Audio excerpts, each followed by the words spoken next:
Every single time you go online, you're building something. With every click, every post, every search you make, you are literally creating another version of yourself. So today, we're going to look at how to master that online identity, what we're calling your digital twin. Okay, so let's just dive right in. Who or what is this digital twin? Well, think of it like your digital shadow. It's the sum of everything you do online. And here's the kicker. It exists whether you're paying attention to it or not. It's creating this incredibly detailed portrait of you that's on full display for employers, for marketers, for, well, pretty much anyone who decides to look. Now, what's really fascinating is how this twin actually gets built. It happens in two totally different ways. First, you've got your active footprint. This is the obvious stuff, right? The data you knowingly share, your social media posts, the comments you leave, the online forms you fill out. But then there's the passive footprint. And this is the sneaky one. It's that invisible trail of data that's collected in the background, your browsing history, your IP address, even your physical location. It's the shadow you cast without even thinking about it. And look, this isn't just some abstract philosophical idea.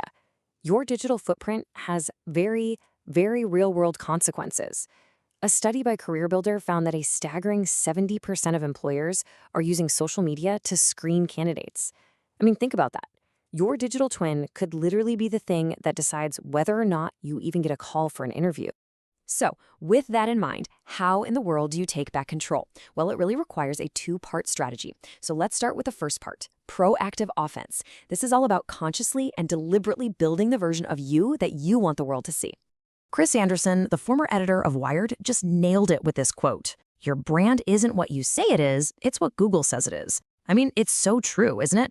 When someone searches your name, that first page of results has become your modern-day business card, and you really need to be in control of what it says. And that's exactly where personal branding comes into play. It's this intentional process of defining the story you want to tell and then using every tool you've got, your website, articles, social media, to tell that story effectively. You get to be the director of your own movie. So building a really powerful personal brand, it really boils down to these 6 pillars. You've got to control your own narrative. Build authority so people see you as a trusted resource. You need visibility so you're actually easy to find. You have to differentiate yourself from the crowd, connect with the right audience, and, this is a big one, do it all with absolute consistency.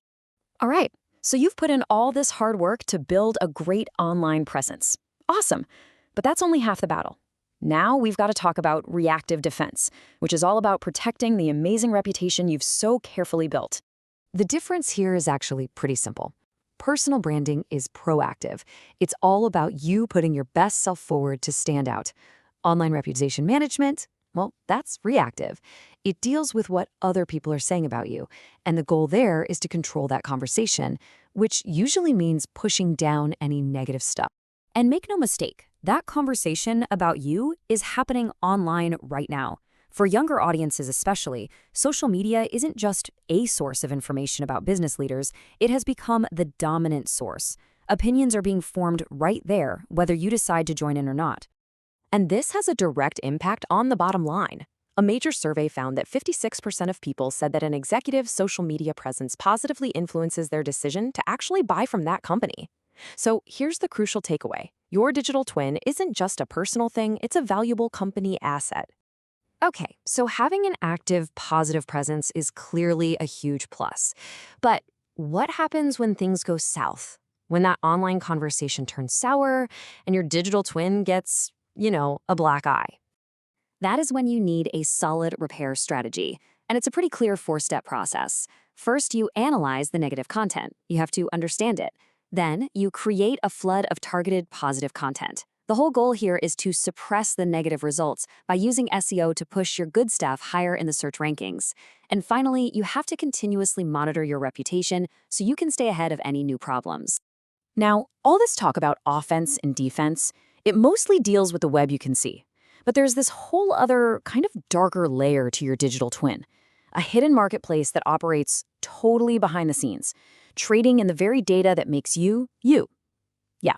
Let's talk about data brokers. These companies exist for one reason and one reason only, to collect and sell information about all of us. And the sheer amount of what they gather is frankly shocking. Names, addresses, financial data, online purchases, your exact location, health info, even your political beliefs.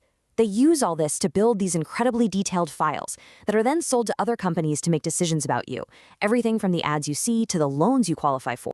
And just so we're clear, this is not some small niche industry.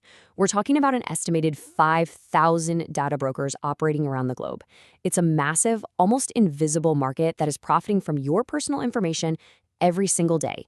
And they're not asking for your permission. So you might be thinking, well, can't I just ask them to delete my data? You can certainly try, but it is a serious uphill battle. One study found that a stunning 43%, nearly half, of all requests to have personal data removed from these sites are just ignored. It just goes to show how little power we have in this whole ecosystem. But if you're determined and you want to take on this challenge, here's a playbook. First, you have to identify the brokers using online lists. Second, create a template removal request. Third, you have to navigate their often deliberately confusing websites to submit that request. And finally, and this part is critical, you have to track everything in a spreadsheet and repeat the process every few months because trust me, your data will pop up again. It is a marathon, not a sprint. Okay, wow. We've covered building your brand, defending your reputation, and fighting back against these data brokers. So let's pull all of this together into a clear, simple digital action plan so you can finally take control of your story. It really all boils down to this simple, two-sided strategy. Your offense is all about building your brand, defining your story, creating positive content, and staying consistent. Your defense is about protecting that brand, monitoring mentions, securing your accounts, and actively working to get your data removed from those broker sites. You absolutely need both sides of this coin. And the good news is you can start right now with 3 simple but really powerful habits. Number 1. Audit yourself regularly. Just Google your own name and see what the world sees. It can be eye-opening. Number 2, master your privacy settings on every single social platform you use. And number 3, the golden rule. Think before you share. Every single post adds another brushstroke to the portrait of your digital twin. So let's just end with this thought, that other version of you, your digital twin, it's already out there. It's being seen by employers, by customers, and by thousands of data brokers. So the only real question left is, who do you want it to be?